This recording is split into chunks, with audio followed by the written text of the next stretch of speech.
Bonjour à tous et à toutes. Je vois qu'effectivement l'assistance est très féminine. Nous avons bien sûr. Donc je voulais d'abord présenter un petit peu l'association Avocats Femmes et Violences. Je ne sais pas si vous connaissez tous cette association. Donc nous l'avons créée en 1997, donc ça date. C'était sous effectivement à l'époque, nous avions M.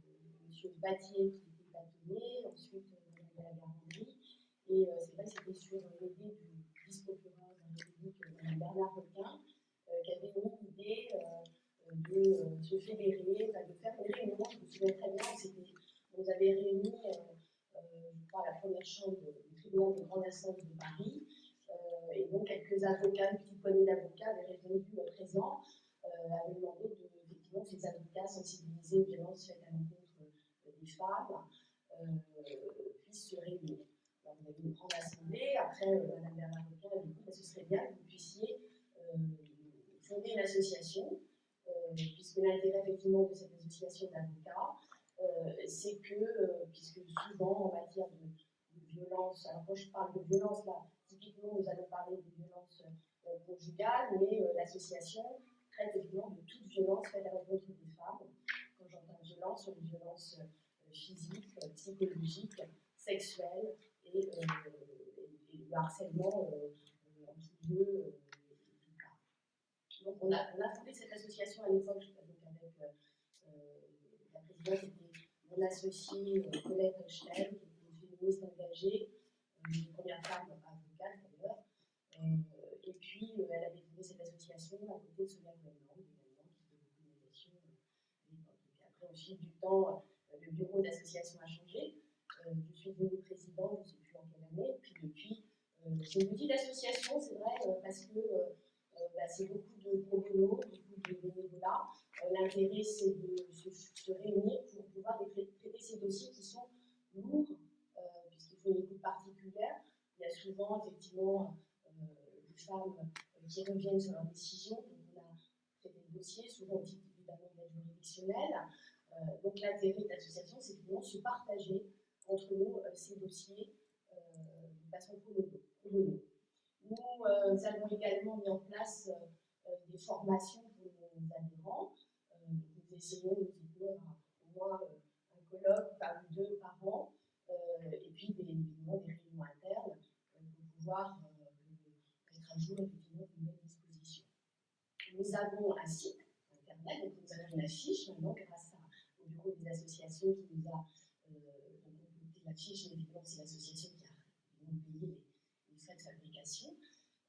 Et puis nous allons prochainement publier un petit livre de vulgarisation, effectivement, pour que les femmes sachent de façon très claire qu'est-ce qui les attend, effectivement, quand elles sont passées la porte du commissariat, qu'elles ne soient pas totalement démunies. Donc, on essaie d'être un peu didactique dans ce guide, un petit guide, en fait, pour les femmes victimes de violences.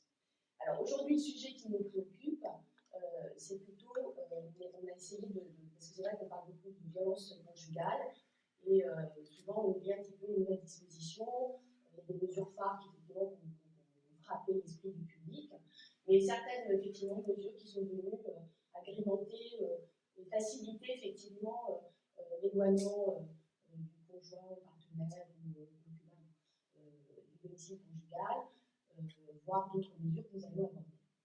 Nous allons donc nous présenter. Donc, je me suis présentée présidente de l'association Avocats Femmes et Violences Victimes de Valda. Je vais passer la parole à Catherine Perrin-Notaire. Catherine Perrin-Notaire, avocate, donc. Qui va donc présenter la troisième partie, l'impact sur les enfants en matière de violence conjugale. Bonjour, je me présente, Céline Marcovici, avocat également, secrétaire générale de l'association et également collaboratrice de MUGIF. J'interviens essentiellement effectivement en droit de la famille et pour ma part, j'aborderai la partie en droit civil et plus particulièrement en matière familiale. Voilà. Donc moi, dans un premier temps, on va un petit peu balayer effectivement les dispositions pénales, mais je voulais faire une petite introduction effectivement sur l'évolution concernant les violences faites aux femmes, puisque pour que ces dispositions soient prises en considération, effectivement que ce soit un délit spécifique, une écoute spécifique, il a fallu évidemment attendre que les femmes puissent être en droit égal aux hommes, et c'est vrai qu'il a fallu attendre quand même un certain temps des évolutions législatives, notamment, vous avez entendu notamment parler, pour commémorer effectivement le fait que la femme pouvait accéder au vote et soit éligible. Il faut savoir néanmoins que au sein du couple, la puissance paternelle a perduré jusqu'en 1980, que l'autorité parentale conjointe n'est apparue que très tardivement, et que le divorce par consentement mutuel, en fait, qui était effectivement sous la Révolution, quelque chose qui était introduit par le Rouge, a été très rapidement supprimé du Code civil. Il a fallu attendre 1975, effectivement, pour que ce divorce par consentement mutuel puisse réapparaître. Je ne vais pas effectivement faire toute la genèse du droit du divorce, puisque il y a eu beaucoup de modifications. Et aujourd'hui, nous en sommes. Nous avons donc effectivement ce divorce pour rupture irrégulière des liens conjugaux. Mais ce qui est important, c'est qu'en matière de violence conjugale, ça ne concerne pas simplement les couples mariés. Et c'est vrai qu'il y a souvent un vide juridique, puisque toutes ces dispositions qui sont apparues au début de ce siècle, notamment le référé de violence, ne concernaient en définitive que les couples mariés. Donc c'est vrai que l'association nous a fait un peu de lobbying également pour reconsidérer effectivement les couples non mariés.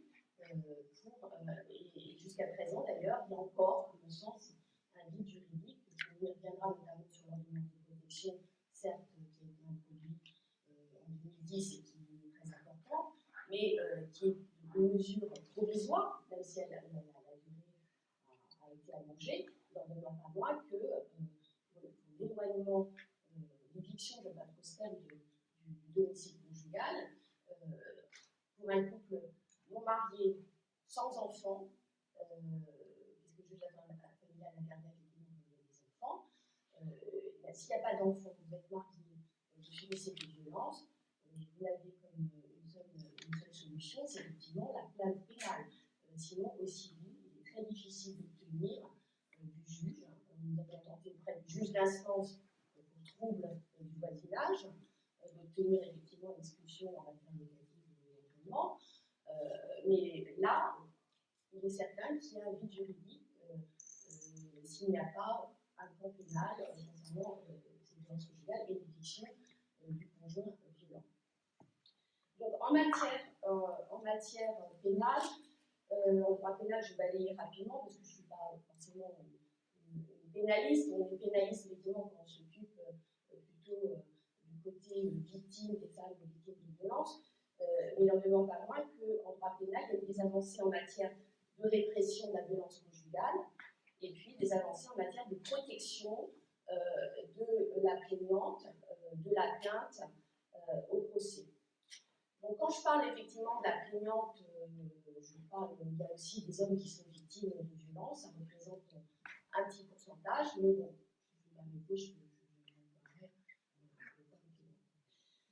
donc sur les avancées en matière de répression de la violence conjugale, il y avait déjà effectivement, c'était les premières incriminations concernant les violences physiques, puisque à l'origine, on ne faisait pas état de violences psychologiques, mais simplement de violences physiques. Donc en matière de violence physique, c'est la loi du 22 juillet 1992 qui a considéré que, quel que soit le taux d'incapacité, c'était plutôt justement le fait de subir des violences physiques au sein du couple était un délit aggravé, quel que soit le taux d'incapacité. Je le rappelle, si vous êtes à 0, alors quand je passe incapacité, c'est l'incapacité totale de travail qui n'est pas effectivement l'incapacité qui est mesurée en termes d'arrêt de travail,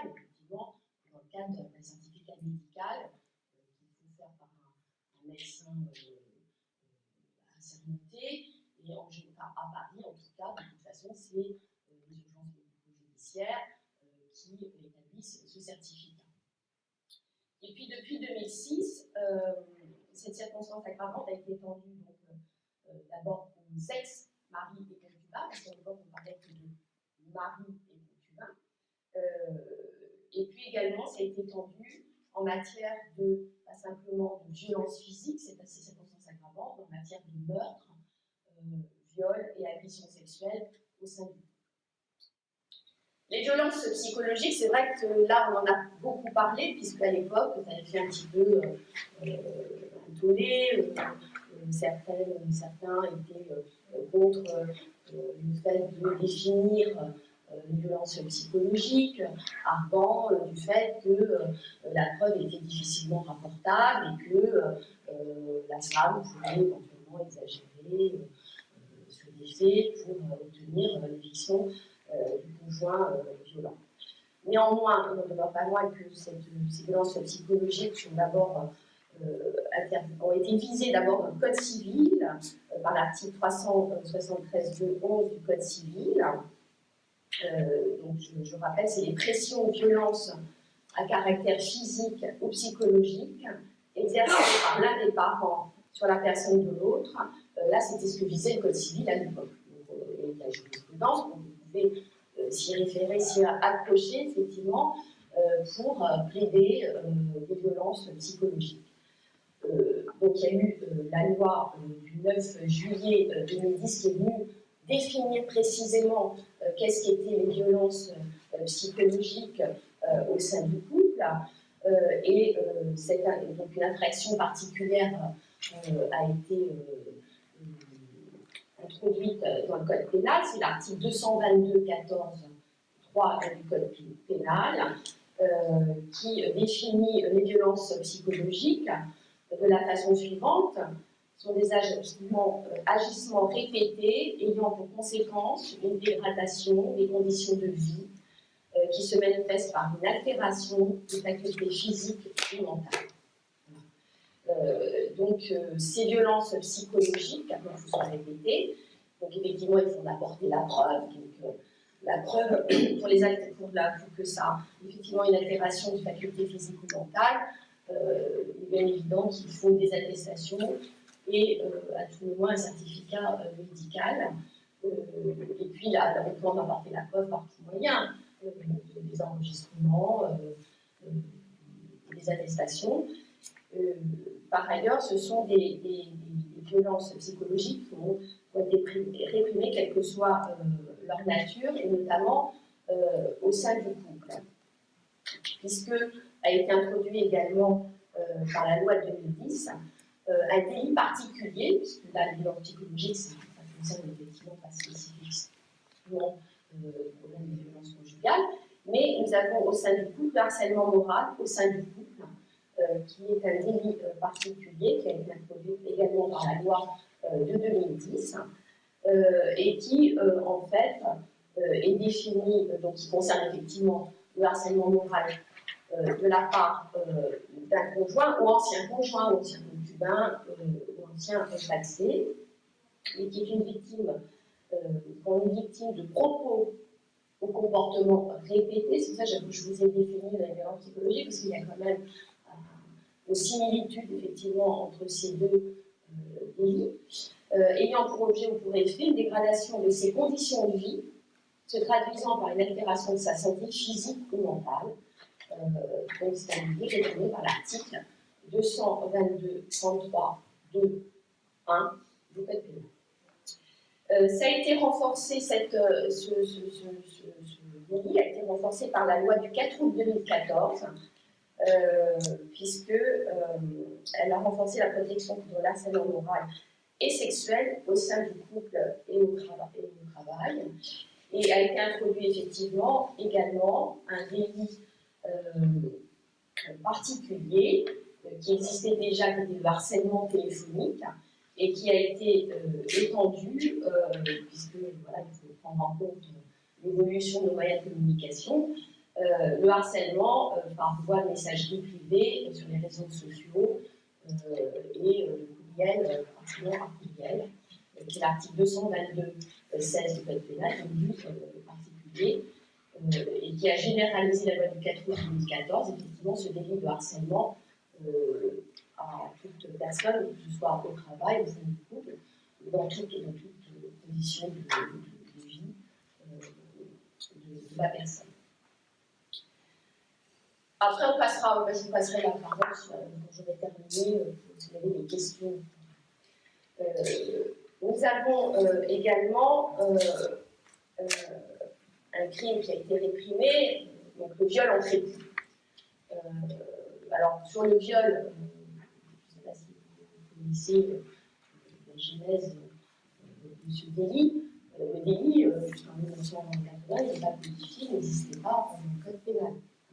Il a fallu attendre 1980, ce qui n'est pas si vieux, pour que ce délit soit effectivement défini précisément.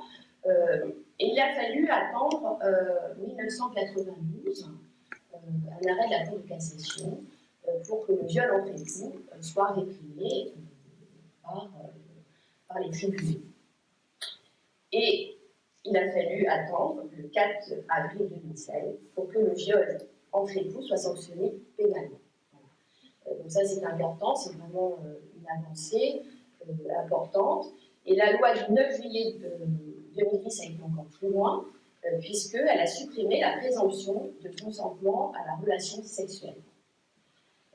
Néanmoins, il faudra effectivement apporter la preuve de la contrainte, même si il y a un renversement de la charge de la preuve, il faudra néanmoins, puisque même si la présomption de consentement est supprimée, il faut quand même qu'il y ait aussi quelque chose il faudra prouver, en fait, les conditions, il faudra quand même prouver la contrainte, la menace, ou la surprise, ou la violence. Mais effectivement, la présomption de consentement est supprimée. Donc c'est quand même une grande avancée.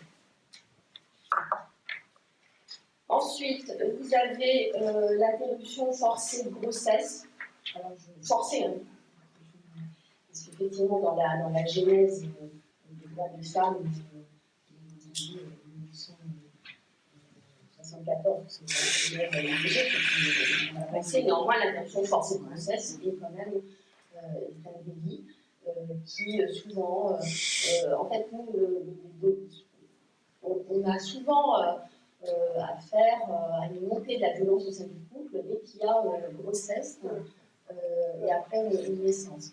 Et donc il y a ces délits d'interruption forcée de grossesse que personne n'ignore, qui existent, et qui a été renforcé d'ailleurs par la loi du 5 août 2013, puisque maintenant la tentative d'interruption forcée de grossesse est réprimée. Avant, effectivement, était réprimée cette tentative dans le cadre des violences, notamment il y avait une intervention gynécologique forcée. En revanche, si c'était dans le cadre d'une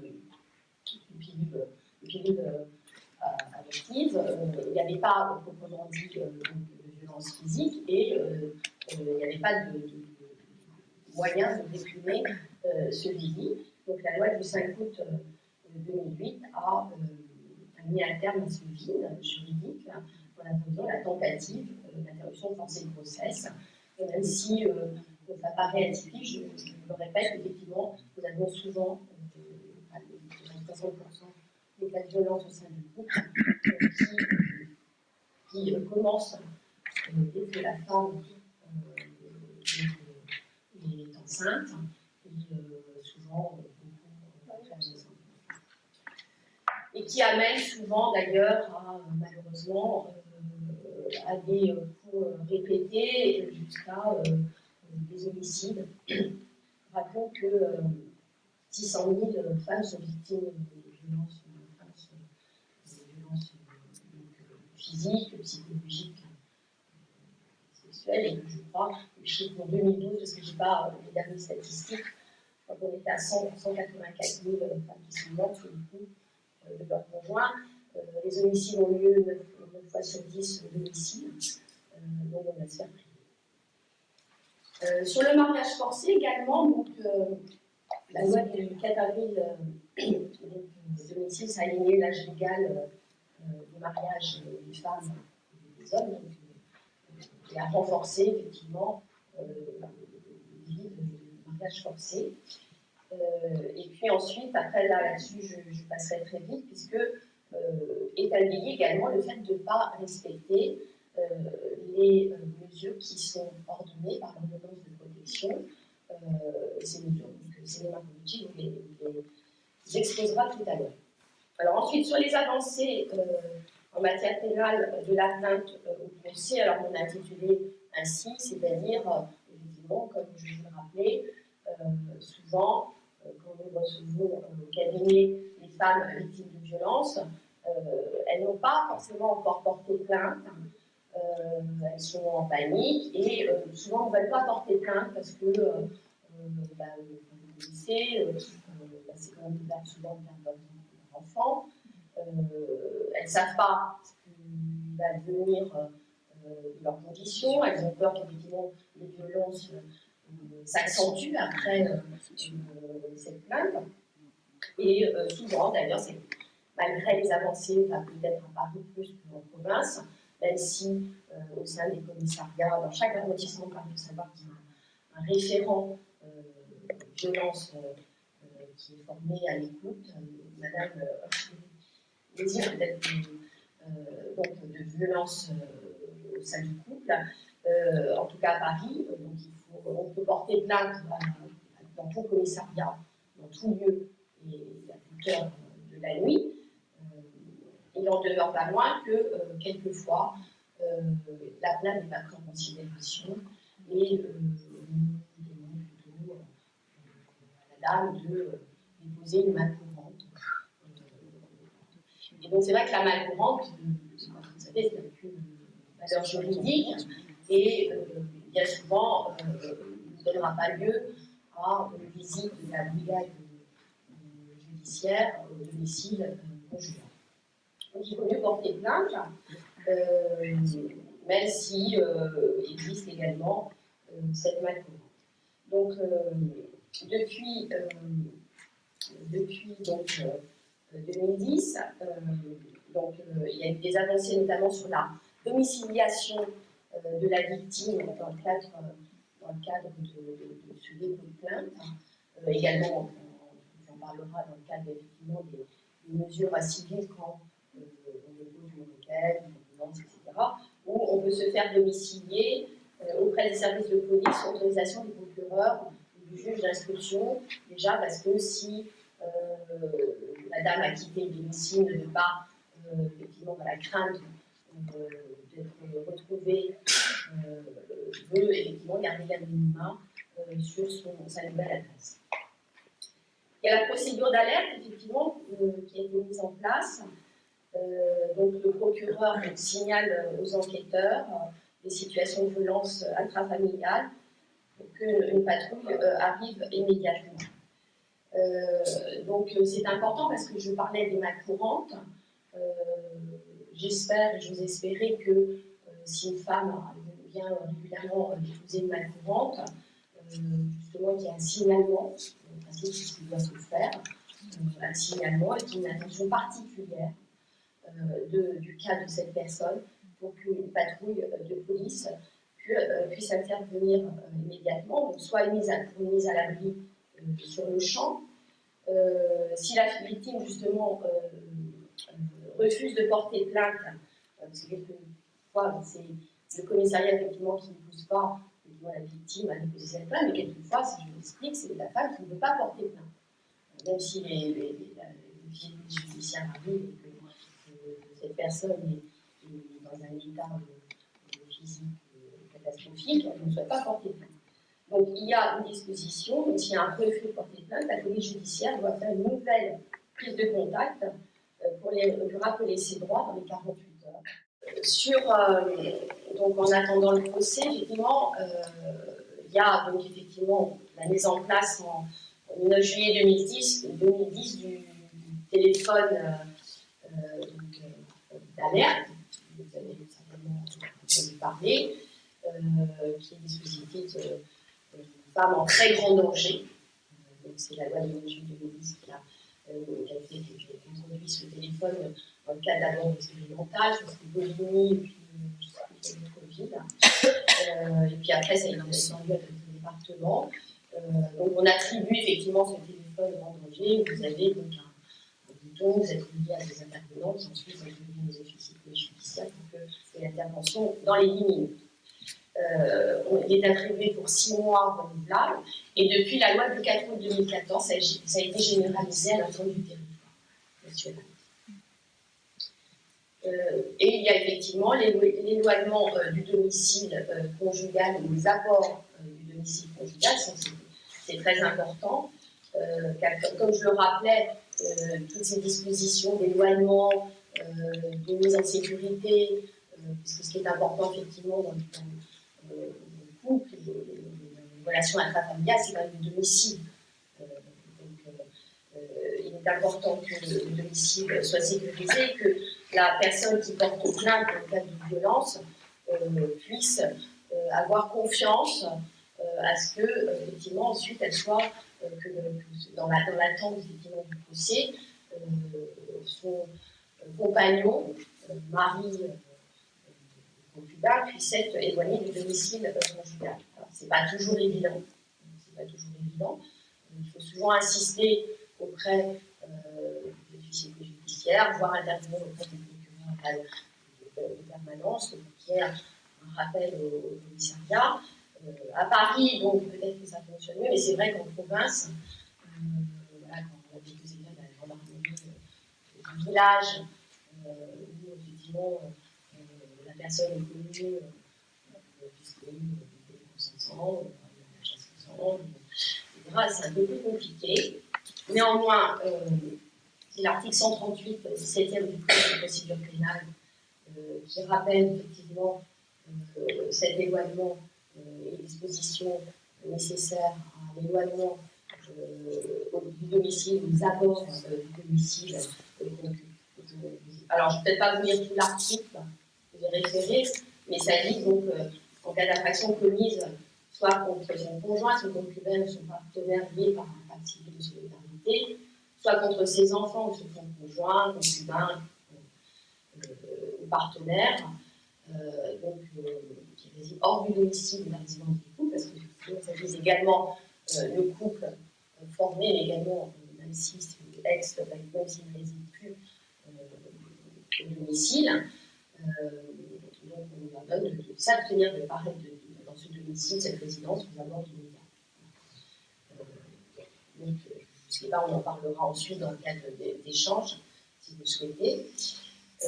Notamment dans la pratique, dans la réalité, là c'est l'idéal que je vous décris, une dispossession.